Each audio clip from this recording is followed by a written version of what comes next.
They met in a cafe. 18-year-old Rosa worked as a waitress while studying. She was training to be a pastry chef, and Pedro already worked as an architect in a small company and often stopped by for a cup of coffee at the cafe near his workplace. These two hearts seemed to be made for each other. They didn't even need to speak to each other. Just being in the same room brought joy to both of them. 2 weeks after their first meeting, the young couple started dating, and 3 months later, they got married. People said their marriage was definitely made in heaven. They lived in a small apartment provided by Pedro's company. It happened that neither of them had any relatives. There was no one closer or dearer to Rosa and Pedro than each other. The newlyweds decided that once they had a good house, which Pedro had always dreamed of, they would start thinking about a baby. "I want a big family," Pedro would say. "Pedro, don't scare me. I hope you don't want 7 children?" Rosa would reply. "And are you against it?" her husband would ask, kissing her. "I think I won't cope. I won't have enough strength, and I'll crumble like a lump of sugar." "Don't worry, Rosita, I won't let you crumble. So get ready to become a mother of many children." 3 years passed in happy married life. Pedro had become the chief architect of the company, which had expanded significantly by that time, while Rosa baked pastries to order at home. The spouses were waiting for their new cozy home to be built. Pedro carefully thought out every detail when creating the project. He even made a 3-dimensional model of their future nest. Rosa and Pedro celebrated their 4th anniversary already in the house of their dreams. The only thing left was to have children so that their laughter would fill all the rooms of the spacious Gonzalez family home. "Rosita, do you still not feel sick in the mornings?" Pedro would ask his beautiful wife. "Not yet," she would playfully reply. "By the way, not all women get sick. I read that if pregnancy is desired, and from both spouses, then a woman usually doesn't feel any discomfort. That's it. Then you'll notice you're carrying the baby only when he's ready to come out," Pedro would say cheerfully, showering Rosa's hands with kisses. "You're quite a character." Rosa would laugh, pushing her husband away jokingly. Another year passed, but the long-awaited pregnancy did not occur. "Pedro, do you think there's something wrong with me? Why am I still not pregnant?"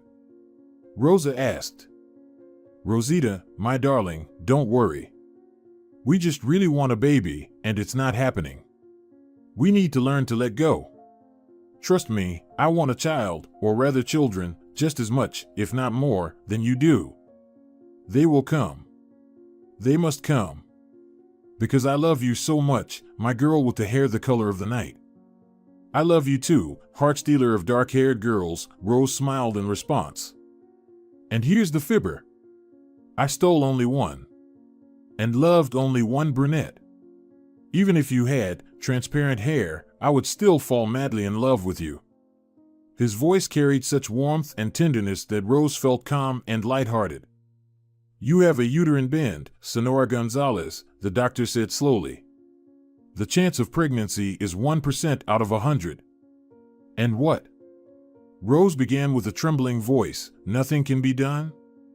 "Unfortunately, no. I'm very sorry." Rose returned home and collapsed onto the bed, burying her face in the pillow. "Why? Why did this have to happen to me? Why did this happen to us?" the woman cried, pounding her fists on the pillow. "And Pedro? Is his dream of a large family not meant to come true? No, she can't allow this." Rose decided to have a serious conversation with her husband. She prepared dinner and opened a bottle of good red wine. "My joy, do we have some event today?" Pedro asked as he entered the house. "It smells as if Christmas has come."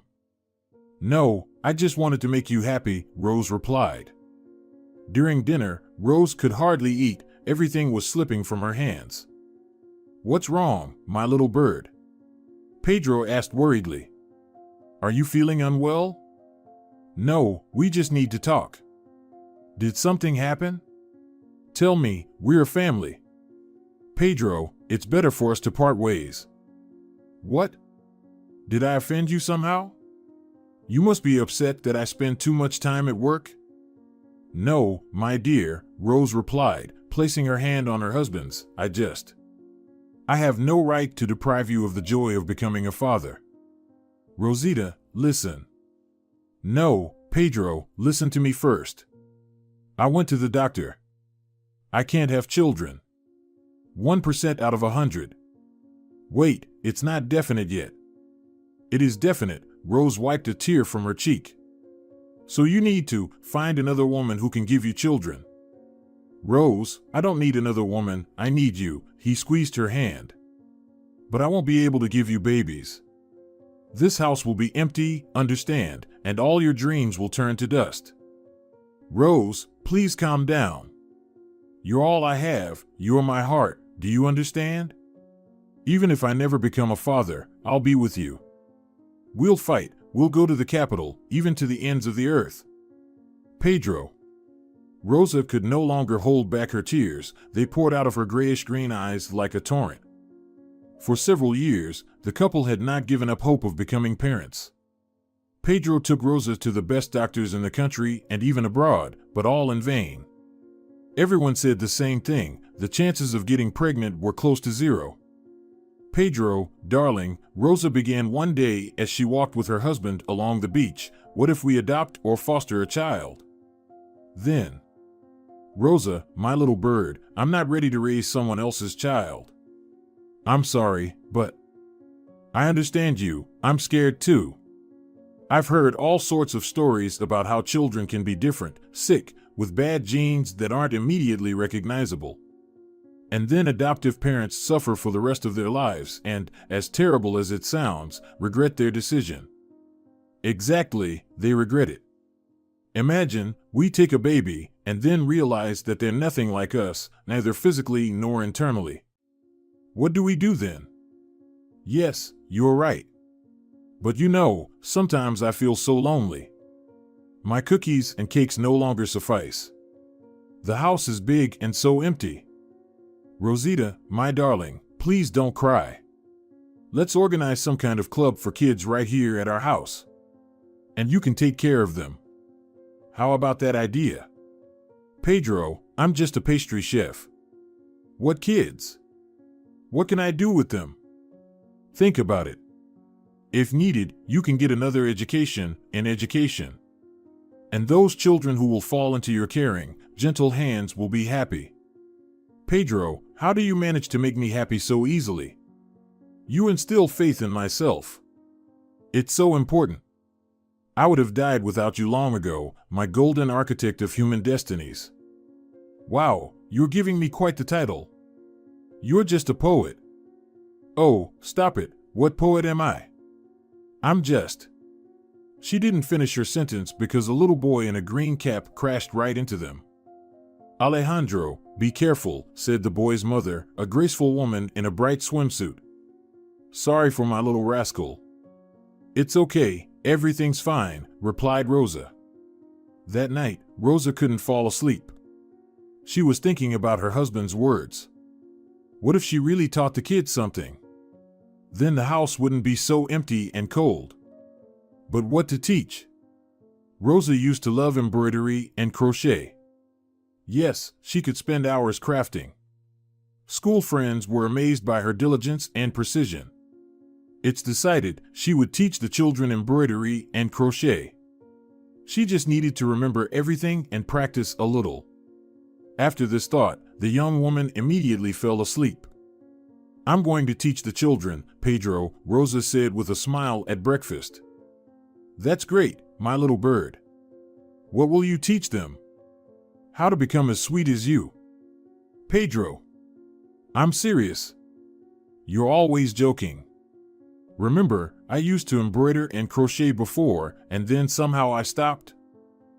I remember, you still haven't finished my portrait, shameless one, he winked at his wife. I'll finish it, my dear, I promise. So, I'm planning to teach these kids. Do you think I'll succeed? Of course. All the children in the neighborhood will come running. The house will buzz like a beehive. May the Lord hear your words. Rosa said dreamily, pressing her hands to her chest. Rosa Gonzalez had changed beyond recognition.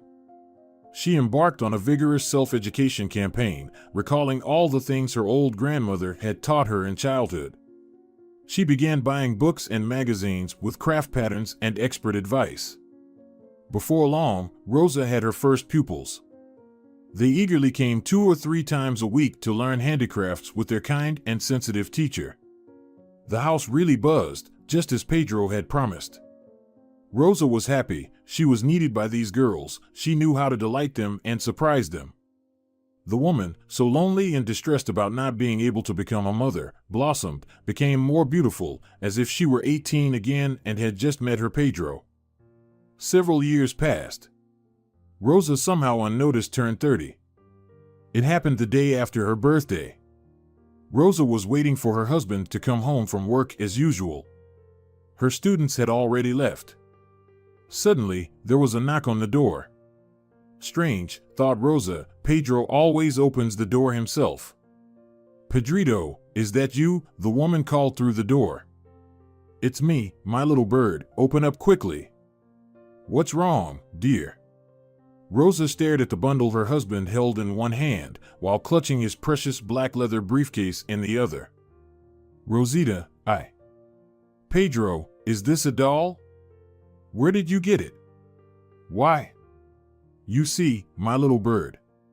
And then suddenly the bundle began to move and squeak. Automatically, Rosa took the squeaking bundle from her husband. Pedro, it's a baby. Whose is it? I don't know, my joy, he replied calmly. I found her by the roadside, lying in a rickety basket, right under a bush.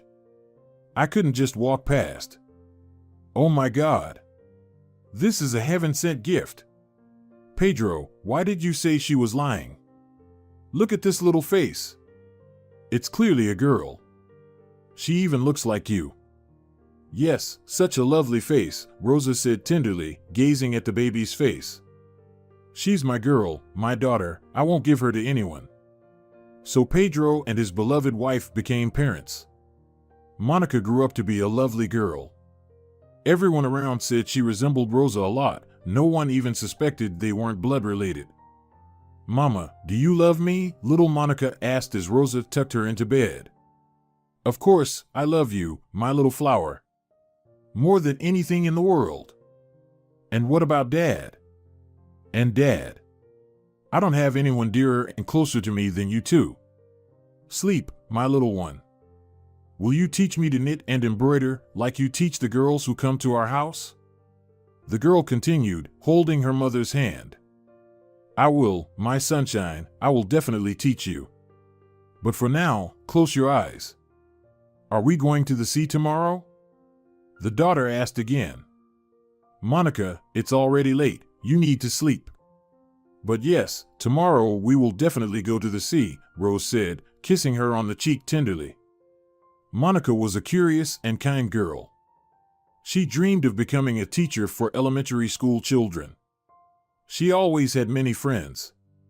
The house was constantly filled with cheerful children's voices, and Rose never felt lonely or unneeded for a moment. Pedro was delighted. He adored his daughter and spent all his free time with her and his wife. It was a real, friendly, and happy family. Pedro's dream of a large family did not come true, but he had the hearts of his beloved girls. Monica did not abandon her childhood dream of becoming a teacher and entered a pedagogical college. She was the best student in her class. Everything came easy to her, and ideas poured out of this energetic girl like lava from a volcano. Monica graduated from college with honors and immediately started working at a school. Sweetie, why do you want to go to a regular school? Pedro asked one day. Dad, what do you mean by regular school? I could arrange for you to go to a private, elite one. But I don't want anyone to arrange anything for me, Daddy. I want to achieve everything on my own. And besides, I want to work with children from ordinary families. Monica, I have nothing against ordinary, as you say, people, but you're such a great specialist. You deserve more. No, Dad. I want these kids from poor families to become smart, believe in themselves, and achieve a lot in their lives. All right, my butterfly, I understand. You're a teacher sent from above. Soon after starting her job, Monica met a guy she fell head over heels in love with. His name was Antonio. He was handsome and always joking. The girl couldn't spend a day without him. They walked along the seashore and talked about books, different parts of the world they wanted to visit. They were very young, and life stretched out before them like a long road to the horizon. Monica, honey, Rose started a conversation with her daughter one day. You should be careful with your boyfriend, with Antonio. Mom, what's wrong? I love him. Is that bad? No, sweetheart, it's not bad. I just worry about you very much. I feel like you take your relationship too seriously, while he seems somewhat frivolous. Mom, Antonio is really nice. I believe you, my little flower, but I just don't want you to get hurt. Mommy, everything will be fine. Don't worry, she kissed her mother on the cheek and dashed off to her date again. Rose's fears were confirmed. Perhaps Antonio was a decent guy, but he clearly hadn't learned to take responsibility, and his love turned out to be just words. The school children began their summer vacation, and Monica only worked a few hours a day. The rest of the time, she spent at her boyfriend's studio. Antonio called himself an artist, but it seemed he hadn't created anything worthwhile yet. One day, returning from her friend's place, Rose found Monica in the living room. She seemed upset about something. Monica, my girl. Rose began and paused. The woman's gaze fell on the coffee table in front of the couch where her daughter sat. There lay a pregnancy test. A red cross spoke volumes without words. Mom, don't worry, please, Monica started nervously, clutching a book in her hands. Have you told Antonio yet? Rose asked calmly. Not yet. Then go ahead, text him and send a photo of the test. Do you think that's the right way to do it, rather than telling him in person? Yes, I think so. Men, you know. They need some preparation to grasp the situation. Mommy, I thought you'd be beside yourself with this news, but you're smiling. You're the best mom in the world. Why should I be beside myself? It's time for me to become a grandmother, otherwise, I won't have the strength for grandchildren later. I'll become too old. She sat down beside Monica and hugged her, stroking her daughter's hair. Mom, you'll be the youngest and most beautiful grandmother in all of Spain, placing her head on her mother's shoulder, Monica said. Let's just send Antonio the photo already, Rose said with childish excitement. Do you think he'll be happy? The girl pondered. I think so, yes. He's an artist, sensitive by nature. There was no response from the future father. He hadn't been online since morning. Mom, I'm worried. Maybe it's better to go to his studio and talk. Okay, darling, just be careful, Rose hugged her daughter.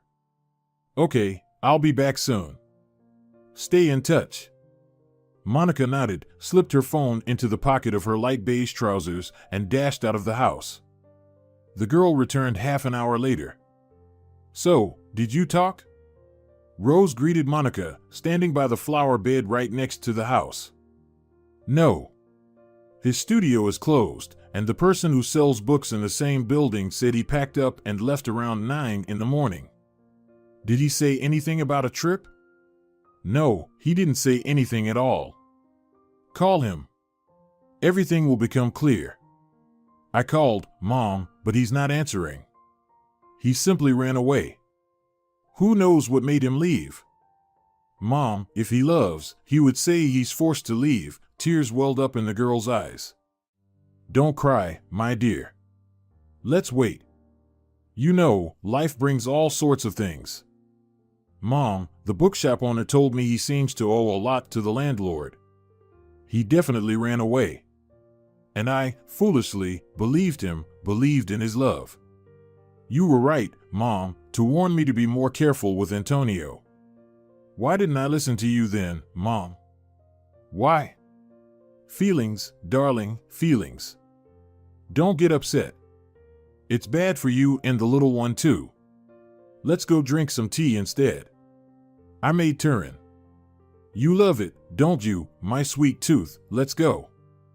Mom, did you tell Dad? I'm sorry, sweetie, I couldn't hold it and I told him everything. And? What did he say? Is he going to scold me? You're in for a surprise. He's planning to buy you a car for the baby's birth. Oh, I've ruined the surprise again, Rosa said, covering her mouth with her hand. I need to be punished. Your dad and I are depriving you of Turin, Monica chuckled. Oh no. Not that. Rose burst into laughter. Laura was born a little early, but both mother and daughter felt fine, and they were quickly discharged home. Pedro and Rosa prepared well for their daughter's arrival. The baby's room was already set up. The parents thought of everything down to the smallest detail, from wallpaper to pacifiers. Our granddaughter will have everything a little princess could dream of, Pedro said to his wife as they drove to pick up their girls from the maternity hospital. Father also took care of a separate room and other conveniences for his daughter and granddaughter in advance. All the love he planned to give to his large family, he now poured onto his three beloved women, his wife, daughter, and granddaughter Laura. Laura grew up as a mischievous tomboy, unlike Monica, who was interested in books, pencils, drawing albums, and modeling clay from an early age. Laura always wanted to be on the move. You should have been born a boy, Monica laughed. Not everyone in the family should be into drawing and crafting, Pedro said, lifting his granddaughter in his arms. Don't offend my little fighter. Dad, you should teach her how to shoot, so she'll definitely become a fighter. And I will. Do you doubt me? I will teach her. No, Daddy, I don't doubt you, of all people. No way. No shooting. Rosa intervened in the conversation. I will teach Laura how to bake cookies and make Turin. You two will end up fighting, Grandpa and Grandma, Monica laughed. Looks like you'll have to have another grandson so you can share. I knew it. I always knew that my daughter was the most sensible in the world. Look at her, she's a real thinker. Pedro's dreams came true, albeit many years after they first arose in his mind, but they did come true. None of their acquaintances could believe that they almost never argued or quarreled. Their home was a gathering place where joy, happiness, and genuine love reigned. It seemed like a fairy tale world where only fairies, gnomes, and elves lived. But trouble knocked on the door of this fairy tale world. When Lorita turned 5, Pedro fell ill. Doctors diagnosed him with stage 4 brain cancer. Beloved husband, father, and grandfather literally burned out within a few months. Rosa thought she wouldn't survive this loss, it was so heavy for her to bear. Her love hadn't diminished since they met in that cafe 38 years ago. And now he had left them. No one would ever call Rosa a little bird again, or Monica a butterfly. No one would play with mischievous Lorita or teach her how to shoot. No one would create some fantastic building project anymore. Only memories would remain, only the warmth in the heart they invoked and the bitterness of loss. Sweetheart, I can't live in this house anymore, one evening, when Lorita was already asleep, Rosa said quietly. I think we need to sell the house and buy something smaller. Whatever you say, Mom. To be honest, it's hard for me to stay here too. Everything reminds me of Dad, of his jokes, she sniffled. You're right, we need to sell this house when it's possible. And so the mother and daughter did. They sold the large house, lovingly designed for them, and moved to a modest cottage almost right on the coast. The sea carried away sadness and instilled hope for the better. It became a little easier. The house smelled of cookies again, students started coming to Rosa's again. Monica still worked at the school. It seemed like everything was slowly getting back on track, but Rosa was yet to face another trial, a terrible trial. There were no signs of trouble. Monica and her daughter were planning to visit Isabella, Monica's best friend. She lived quite far from them, so they were going for a few days. Maybe you won't go? Helping to pack things in a small suitcase, Rosa said. Mom, we've already agreed, Isabella is waiting for us. She bought a bunch of gifts for Laura, prepared enough food for probably 100 people. You'll be lonely, won't you? We won't be gone for long. We'll be back in 3 days. Okay, darling, forgive me. I keep trying to keep you and Loretta close to me. I'm getting old. Mommy, you're not getting old at all. You're the youngest and most beautiful among us. Thank you, Mo. Rosa sometimes called her daughter that. In childhood, the girl always scolded her mom for it, but now she even liked it. Yes, Mom always came up with something. She was such a character. The daughter and granddaughter did not return home. Around 1 in the afternoon, Rosa received a call and was told the worst news imaginable for this woman. Your daughter and granddaughter died in a car accident. Their bodies were burned beyond recognition. I'm very sorry, said the voice on the other end of the line. Rose stood there, thunderstruck, the ground slipping from beneath her feet. No, it couldn't be true. No, it couldn't be her girls, it must be a mistake. Monica would call any moment now, cheerfully telling her that everything was fine with Lori, that they would be together again soon. But Monica didn't call. Rose had to identify her loved ones' bodies by the items that survived. Yes, those were her daughter's earrings and her granddaughter's bracelet.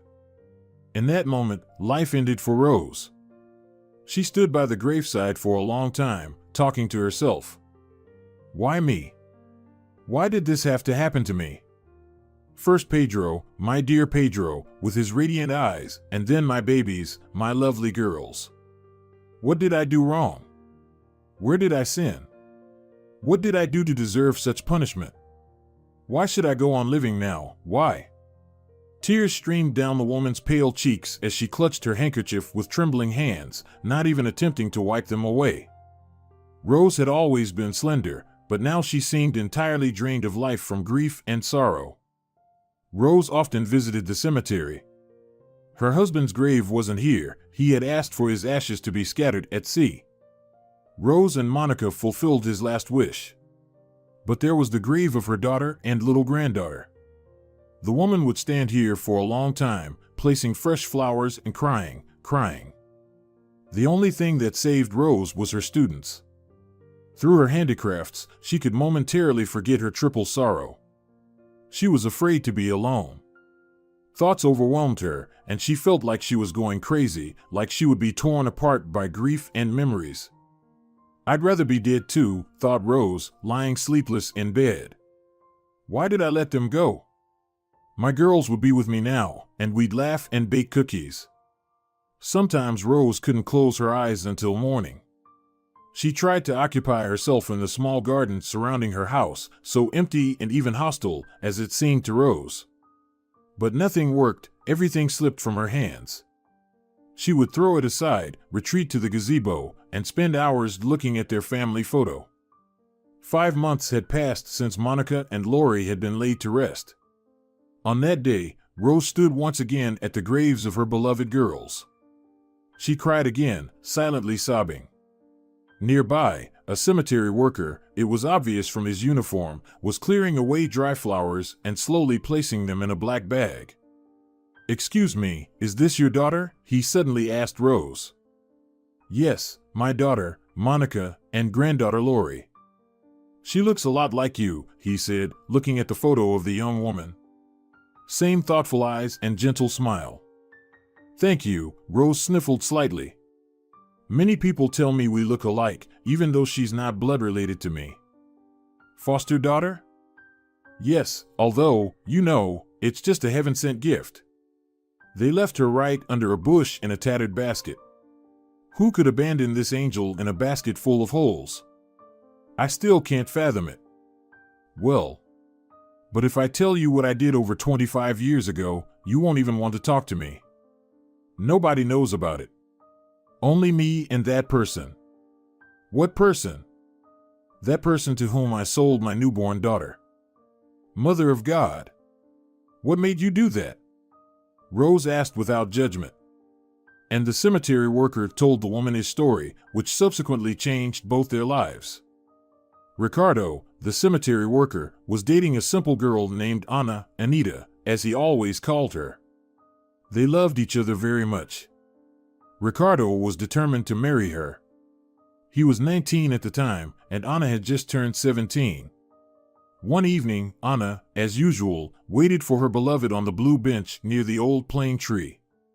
Ricardo was working for a man who was involved in fish processing in a small workshop. "Ricky," Anna started straight away, "we need to talk. It's very important." "What's wrong, my berry?" "Ricky, I'm pregnant." She lowered her eyes. "Anna, don't worry. We'll handle this together. I work.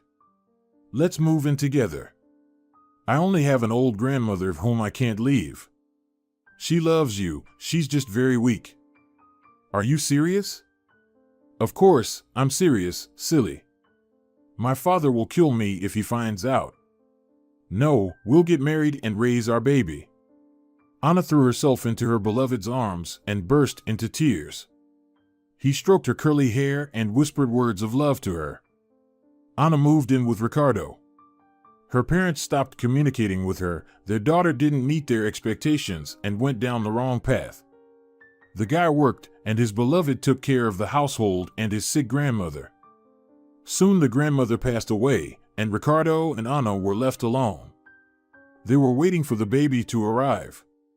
Anna didn't go to the clinic. She was afraid that her underage status would be revealed, and Ricky would have problems with the police. In the apartment opposite where Anna and Ricardo lived, there was a woman who had worked as a midwife many years ago. She sometimes checked on the girl's condition and promised to help if anything was needed. Anna was grateful to her and offered her help in return. Labor began unexpectedly and very quickly. Ricardo ran to the neighbor. "Dona Rita, please, open up." He knocked on the door opposite his apartment. Coming," was heard from behind the door, somewhere deep in the little apartment. "Dona Rita, please, Anna. I'll be there in a minute. I'll gather everything necessary. Go to her, my boy, go." Anita was fading before their eyes. She had expended her last strength to help her daughter come into the world, while she herself was fading away. "We need to call an ambulance," Rita quickly said. "Hurry, go, make the call." "Ricky, I love you so much," the girl whispered almost soundlessly. Ricardo rushed to her side and grabbed her hand. "Anita, my sunshine, everything will be all right. I'll call the ambulance right now." "I love you," she repeated, "and our little girl." Her hand hung lifelessly, her gaze fixed. "No!" Ricardo cried, holding his beloved's hand to his face. "Don't leave, don't abandon me." Rita touched his shoulder gently. She's no longer in this world, my boy," she said, slowly closing the girl's eyes with her hand. What was he to do? What? How could he raise the baby alone, with no one to rely on, and he needed to work? Ricardo walked with the little girl in his arms, not knowing where to go. He sat on a large rock by the roadside and sat there, perhaps for half an hour. "Why so glum, buddy?" a well-dressed man asked cheerfully. "Anita, my girl, died, couldn't handle childbirth." Ricardo began to explain haltingly. "I don't know what to do. We have no one. Listen, kid, I can help you. Give the child to me. My wife and I will be good parents to her." "Why do you want someone else's child?" he asked, surprised. "My wife can't have children, and we've been dreaming of a baby." "What can you give her? How will you feed her?" "I'll pay you, and no one will ever know what happened here, I promise." Ricardo glanced at his child and handed her to the man. He didn't even ask for his name, just noticed that the man's eyes were literally glowing with kindness. He took the baby with one hand and handed him a thick bundle of money with the other. "Be happy, brother," the man said and quickly walked away. Ricardo stood bewildered by the roadside, then he put the money in his jacket pocket and headed in the opposite direction. He still had to bid farewell to his beloved Anita. "Every day I ask forgiveness from my daughter, and from her mother too." "And you know nothing about her?" Rosa asked sadly. "Nothing," the interlocutor quietly replied. "What's your name?" Rosa asked. Ricardo. And I'm Rosa. Very nice to meet you, Dona Rosa. And to me, Don Ricardo. With that, they parted ways. At home, Rosa recalled the story of the gravedigger. Why does it happen like this? The one who could give everything to a child and wanted it more than anything, God didn't give the opportunity to be a mother, and this little one's mother was taken away right after birth. It's so unfair, Rosa thought, sitting in the gazebo in the middle of her garden, which had fallen into complete neglect. The woman couldn't find an answer. A week later, Rosa headed back to the cemetery. She was about to leave when she suddenly noticed Ricardo. "Hello, Dona Rosa," he greeted her. "Hello, Don Ricardo." "How are you?" she replied. "How can a confirmed bachelor be doing?" The man sadly smiled. "Don Ricardo, could you tidy up my garden? I will pay you well for it." "Why not help a good person?" "I can help. I have tomorrow off, and as you understand, no plans, except for a little laundry," he said. "Oh, that's wonderful. Then, how about around 11? "I'll write down the address and phone number now," she said, pulling out a notebook from her leather bag, scribbling something in it with a silver pen, quickly tearing out the sheet and handing it to her companion. He tucked the sheet into the breast pocket of his work jacket and promised not to be late. The next day, at the appointed hour, Ricardo stood outside Rosa's house. "Hello, Don Ricardo. Glad to see you," she opened the door and said. "Would you like some tea?" "Hello, Dona Rosa. Let's deal with your garden first, and then we can have tea," he smiled. "You have a very beautiful house, and a lovely garden too." "Thank you. We used to have a huge house. My husband designed it himself, and then, after his death, my daughter and I sold that house to get rid of painful memories and bought this little house for the two of us. But now, I'll have to live here alone," Rosa concluded sadly. "Well, let's go. I'll show you where the necessary tools are kept." 2 hours later, the garden was unrecognizable. "You've done a great job." "Thank you," Rosa almost cheerfully said. They drank tea in the gazebo, which resembled a lace tent. "Do you bake these cookies yourself?" Ricardo asked. "I used to. My girls and I used to bake them. I haven't done it since that dreadful day, but yesterday I decided to make them to please you." "After all, there is no one left to please me anymore," Rosa said sadly. "Don't say that. You're not old at all." "And you managed to please me," Ricardo said. Suddenly, Ricardo's gaze stopped at a simple necklace around Rosa's neck. It was a round wooden pendant adorned with carving. Something stirred in him, and his heart suddenly raced. "Dona Rosa, where did you get this necklace?" he asked. "This?" She pointed to her pendant. "Yes, that. I found this pendant wrapped in swaddling clothes with my Monica. There's an engraving on it. The letter A. Probably someone's name started with this letter. After the death of my girls, I started wearing it constantly, as if they were always with me." Ricardo suddenly turned pale. He remained silent and motionless. Only his large sad eyes blinked frequently. That's what people usually do when they want to hold back tears. "What's wrong with you?" Dona Rosa asked, alarmed. "It's her." The man struggled to say. "It's my daughter, your Monica. I sold her to your husband many years ago. This pendant I carved for my Anita." Ricardo covered his face with his hands and silently cried. Rosa began to sob. "What did you say?" Rosa suddenly remembered. "My husband bought our little girl from you?" "Yes, he handed me a thick bundle of money. Said it was for the funeral of my Anita, and even managed to set some aside for a rainy day. Ugh, I can't even bear to remember it. It makes me feel sick to my stomach. But back then, it seemed like the only way out.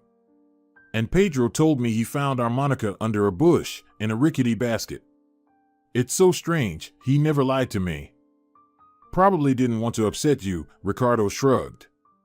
"Yeah, What's the use of remembering all this now? My girl is gone anyway, or rather, my girls, my precious little ones. Rosa began wiping away tear after tear, which, like dewdrops on flower petals, rolled down her emaciated face. As she bid farewell to Ricardo, Rosa said, "Don Ricardo, do come over for tea sometime. We essentially share the same grief. It seems easier to cope with it together, I think." "I agree, it's easier together," the man replied, rubbing his nose with 2 fingers. "Of course. So, shall we see each other?" "Until we meet again, Ricardo." It seemed to Rosa that she had found a brother she had never had. It was so easy to communicate with Ricardo, so pleasant to accept his help around the house and to delight him with delicious meals. She felt that he also enjoyed her company because he found someone who not only didn't judge him for what he had done but also shared his pain. During one lunch, Rosa and Ricardo talked about various things. "You know, I sleep so poorly," Rosa complained. "Sometimes I can't close my eyes until dawn. Even sleeping pills don't help, it seems to make it worse. I had that too. Didn't sleep for days, wandered around like a shadow. But a herb helped me." "What?" Rosa exclaimed. "No, it's not what you think. I have a friend, he lives in the capital now. His father is an herbalist, lives in a cottage in the middle of the forest, treats people. There was always a crowd at his place, at least last time I was there, about 10 years ago. He helped me, gave me some concoction. The insomnia went away, and my nerves calmed down a bit. Wow, living deep in the woods in this day and age. It's like something out of a fairy tale about magical gnomes," smiled Rosa. "Is it far?" "Not really. Let's go." "Maybe he's still available," Ricardo replied. "Let's do it," agreed the woman. "Otherwise, I'll lose my mind with this insomnia soon." One rainy Saturday morning, Ricardo picked up Rosa in his old pickup truck, and they set off to visit the forest gnome, as they jokingly called the herbalist. They drove out of town, with fields on the left and ravines and forests on the right, forests everywhere. "It's picturesque here," said Rosa. "Yeah, and you know, nothing really changes. It's been fields and forests for the past 20 years, Ricardo remarked, making a right turn. "We're almost there." They arrived at an old house with a slightly crooked porch. "Look, it's still standing. But there's no one around. The old man must have passed away," Ricardo speculated. "What a pity," Rosa sighed. But the door of the cottage creaked open, and a girl of 6 or 7 appeared on the porch. She had short curly hair, joyfully sticking out in all directions. "Are you here to see Grandpa?" she asked briskly. "Yes, darling," Rosa replied. "Are you his granddaughter, then?" "What's your name?" "Laura, but Grandpa calls me Lolo." "Oh my goodness. She looks just like my Lorita," Rosa whispered to Ricardo. "But she's nothing like my friend, nor his wife," he mused. "Don Juan, is that you?" Ricardo exclaimed, hugging the old man. "Ricky, is that you, my boy?" The old man squinted. "Yes. It's me, Don Juan. And this is Rosa," he gestured to the woman standing beside him. "Hello," she greeted. "Hello. Come in. How can I help you?" Don Juan asked. "Don Juan, you used to have a miraculous elixir for insomnia. Do you have it now?" Ricardo grinned broadly. "I have everything. Where's Lolo? Where did this little rascal go again?" "I told her to bring water." "Oh, what a restless child," Don Juan said. "Is she your granddaughter?" asked Rosa. "You could say that. I found her. She fell from the sky, it seemed. I could hardly manage. She was just starting to come to herself, covered in bruises, had to cut her hair short like a boy, wore a bandage for a month and a half, poor thing." "Why didn't you report it to the police?" Rosa wondered. "They must be looking for her. She was weak, I didn't want to traumatize her further. I got attached to her, like my own."